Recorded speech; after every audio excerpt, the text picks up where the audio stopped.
So hi guys. ఈ వీడియోలో మనము సివిల్, మెకానికల్, త్రిబుల్ ఈ వాళ్ళు ఐటీ ఇండస్ట్రీకి ఎందుకు రావాలి? సో ఎందుకు ఐటీ ఇండస్ట్రీకి రావాలి?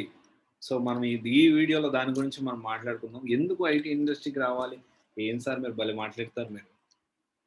సివిల్ నేను చాలా ఇష్టం. Civil rocks, mechanical something rocks అని ఇలా అలా అని చెప్పి మెకానికల్ జంప్స్ అని సంథింగ్ మన కాలేజ్ డేస్లో మనం చూసే ఉంటాం. అంతా నేను వదిలిపెట్టేసి నేను ఇప్పుడు మెకానికల్, సివిల్ గాని, త్రిపుల్ గాని ఈ సైడ్ వెళ్ళకుండా why should I come to IT? This is a basic question. అసలు ఎందుకు రావాలి సార్ నేను? నేను ఇండస్ట్రీలో మంచిగా సాలరీస్ ఉండవా? లేకపోతే దాంట్లో కెరియర్ ఉండదా? మెకానికల్ సైడ్ ఫ్యూచర్ లేదా? సివిల్ సైడ్ ఫ్యూచర్ లేదా? పెద్ద పెద్ద బిల్డింగ్స్ కట్టినాం మేము. సో జనరల్‌గా ఏంటి అంటే మనం అందరం అర్థం చేసుకోవాల్సినటువంటి harsh reality is mechanical, civil and triple E has opportunities are very less. Opportunities అయితే చాలా లెస్ ఉన్నాయండి. సో దాని గురించి ఊరికే మాట్లాడడం ఎందుకు, కొంచెం రీసెర్చ్ చేసి మనకు తెలిసిన దాంతో పాటు, ఎందుకంటే నేను కూడా మెకానికలే కాబట్టి at the same time why should we add some points అని చెప్పి కొన్ని పాయింట్స్ యాడ్ చేసుకొని దీని గురించి అప్డేట్ చేద్దామని మాట్లాడుతూ ఉన్నాను. ఫస్ట్ థింగ్ ఏంటి అంటే మనము ప్రోస్ కాన్స్ అంటే మనం ఎందుకు రావాలి, దానివల్ల ఉపయోగాలు అంటే దానివల్ల ఉపయోగాలు ఏంటి, లేకపోతే దానివల్ల నష్టం ఏంటి, ఇది ఒకసారి మాట్లాడుకుందాం. అట్ ద సేమ్ టైం దీనికంటే ముందు అసలు మెకానికల్, సివిల్, త్రిబుల్ ఈ వాళ్ళు ఎందుకు ఐటీ సైడ్ రావాలో ఒక చిన్న ఓవర్ వ్యూ మనం చూసుకుందాం. ఫస్ట్ పాయింట్ ఏంటి అంటే మెకానికల్ అయినా కానీ, సివిల్ అయినా కానీ, త్రిబుల్ ఈ అయినా కానీ, మెకానికల్ వాడైతే mechanical software designs, mechanical civil software designs almost same ఉంటాయి. Like AutoCAD, CATIA, Pro E. So ఇలాంటి డిఫరెంట్ సాఫ్ట్వేర్స్ ఉంటాయి, డిజైనింగ్ సాఫ్ట్వేర్స్. ఈ డిజైనింగ్ సాఫ్ట్వేర్స్కి ఫ్యూచర్ ఎలా ఉంటుంది అంటే అంత గొప్పగా ఏం లేదు. ఒకవేళ మెకానికల్ వాడు కానీ, సివిల్ వాడు కానీ ఒకవేళ మంచి ఫ్యూచర్ కావాలి అంటే definitely the person should settle or the person should set job in abroads, not in India. ఇండియాలో కాదు, మెకానికల్ వాళ్ళకి జర్మనీ, సివిల్ వాళ్ళకి ఎక్కువ ఆపర్చునిటీస్ ఉండేది యుఏఈ కంట్రీస్లో. ఈ జర్మనీ అండ్ ఇటలీలో ఎక్కువ మెకానికల్ వాళ్ళకి అవకాశాలు ఉంటాయి. సో ఇక్కడ ఏంటి అంటే ఇండియాలో చూసుకుంటే ఆపర్చునిటీస్ తక్కువ, అంటే 100% ఆపర్చునిటీస్ తక్కువ. ఎట్ ద సేమ్ టైం ఈ సాలరీస్ కూడా చాలా చాలా తక్కువ ఉంటాయి. నేను ఇదే నేర్చుకున్నాను, నేను దీనికే వెళ్ళాలి అంటే అప్ టు యూ. బట్ ఆలోచించండి, సాలరీస్ అనేవి తక్కువ ఉంటాయి, అవకాశాలు కూడా తక్కువ ఉంటాయి. ఎస్పెషల్లీ మెకానికల్ వాళ్ళైతే ఇంకా దారుణం. త్రిబుల్ ఈ వాళ్ళైతే దీనికి సంబంధించి ఎలక్ట్రికల్ అంటారు, దాంట్లో ఫ్యూచర్ ఎంతవరకు ఉంటుందో అది భగవంతుడికే తెలియాలి. సో డెఫినెట్గా వీళ్ళందరూ ఐటీకి రావచ్చు అంటే ఎస్, షిఫ్ట్ అవ్వచ్చు. దాంట్లో ఫస్ట్ ఆఫ్ ఆల్ మనము దాంట్లో ఏంటి ఏమన్నా కష్టం అవుతుందా అంటే దానికి సంబంధించిన నెగిటివ్స్ ఏంటి అని మనం మాట్లాడుకుంటే, ఫస్ట్ అట్మోస్ట్ ప్రయారిటీగా మనకి బేసిక్ నాలెడ్జ్ కూడా ఐటీలో ఉండదండి.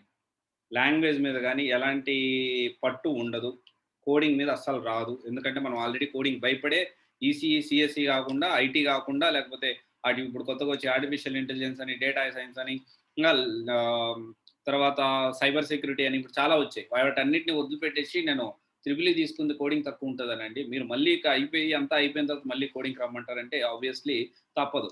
దేనికి మనకి ఎక్కువ ఉద్యోగ అవకాశాలు ఉంటే అది నేర్చుకోవాల్సి ఉంటుంది, ఇది తప్పదు. ఓకే.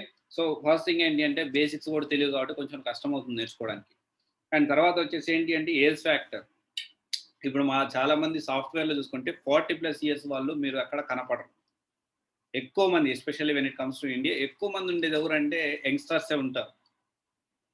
ఎందుకంటే ఒకవేళ 40+ వచ్చింది, ఒక 40 lakhs, 50 lakhs, 60 lakhs ఇస్తున్నారు ఒక కంపెనీలో, ఒక డిజిగ్నేషన్కి, ఒక పోస్ట్కి, ఒక డొమైన్కి. ఇప్పుడు ఫ్రెషర్ ఇంకోటి వచ్చాడు, అదే పని నేను 5 లక్షల్లో చేస్తా, డెఫినెట్గా వీళ్ళకే ఇస్తారు. సో 40+ ఇయర్స్ వాళ్ళు తక్కువ ఉంటుంది, అదొక ప్రాబ్లం ఉంటుంది ఇక్కడ. అండ్ ఇంకొకటి వచ్చేసి ఏంటి అంటే ఈ మనం ఏంటంటే డైరెక్ట్గా ఐటీకి రాము. ఈ త్రిబుల్ ఈ కానీ, సివిల్ కానీ, మెకానికల్ కానీ ఉద్యోగ అవకాశాల కోసం గవర్నమెంట్ ఉద్యోగాలు ప్రయత్నం చేసి, లేకపోతే మన కోర్ ఇండస్ట్రీలో ట్రై చేసో అటు చేసి ఇటు తిరిగి వస్తాం. ఇక్కడ కెరీర్ గ్యాప్ పడుతుంది, ఇక్కడ ఒక ప్రాబ్లం. అండ్ ఇంకొకటి వచ్చేసి అంటే డైరెక్ట్గా వాడు straight forward most frequently asked question for non IT people, why IT? ఎందుకండి ఐటీ? మీరు సివిల్ చేసి ఐటీ సైడ్ ఎందుకు రావాలనుకుంటున్నారు? ఈ క్వశ్చన్లు అనేది మనం సమాధానం చెప్పుకోవాల్సి వస్తుంది ఎక్కువగా. అండ్ తర్వాత విషయానికి వస్తే పాజిటివ్ విషయాన్ని మనం మాట్లాడుకుందాం. నెగిటివ్ విషయం ఎప్పుడు నెగిటివేనా, మనం పాజిటివ్ గురించి ఇప్పుడు మాట్లాడుకుందాం. So salaries are very huge. Salaries అనేవి కానీ చాలా చాలా ఎక్కువ ఉంటాయి. అండ్ ఒక ఫైనాన్షియల్గా క్విక్గా చాలా తక్కువ టైంలో మంచిగా మనము ఎక్కువ ఎర్నింగ్స్ అనేవి మనం తెచ్చుకోవచ్చు. And chances of getting abroad chances కూడా వెళ్ళొచ్చు. దేనికి? సర్వీస్ బేస్డ్ కంపెనీస్లో మనం కన్నా వర్క్ చేసి మన పర్ఫార్మెన్స్ నచ్చితే there is a possibility you can shift to abroad.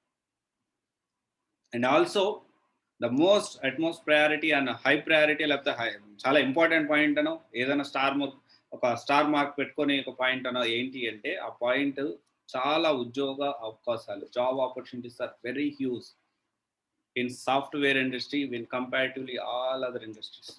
There is a reason for that. So కొంచెం ఈ విషయం మనమందరూ కొంచెం బాధైనా కానీ కొంచెం అర్థం చేసుకోండి, చెప్పాలి నేను. ఏంటి అంటే సాఫ్ట్వేర్ ఇండస్ట్రీ అనేది చాలామంది ఇండియన్ హబ్, ఈవెన్ నేను కూడా అలాగే ఫీల్ అయ్యేవాడిని వెన్ కంప్లీట్లీ డెప్త్ తెలియక ముందు. ఇండియా అనేది సాఫ్ట్వేర్కి హబ్. సాఫ్ట్వేర్ అనేది ఇండియా తర్వాత ఎవరైనా ఇండియన్స్ సాఫ్ట్వేర్, అబ్బా సాఫ్ట్వేర్ ఇంజనీర్స్ అందరూ ఇండియాలోనే పుట్టారబ్బా తెలియగలరు. సో యాక్చువల్లీ హార్ష్ రియాలిటీ ఏంటి అంటే, ఇండియన్ శాలరీస్ అనేవి చాలా తక్కువ కాబట్టి అన్ని కంపెనీస్ ఇక్కడ వాళ్ళని హైర్ చేసుకోవడానికి ఇష్టపడుతున్నాయి. అండ్ మన వాళ్ళు కూడా వర్క్ చేస్తున్నారు, మన వాళ్ళు తెలివైన వాళ్ళు కాదనట్లేదు. కానీ the major reason is this. So software ఇక్కడ ఎక్కువ మంది ఉన్నారు జనాభా, అట్ ద సేమ్ టైం తక్కువకే పని చేస్తున్నారు కాబట్టి ఇండియన్ ఐటీ హబ్గా ఎదుగుతుంది. సో ఇదొక హార్ష్ రియాలిటీ, రైట్?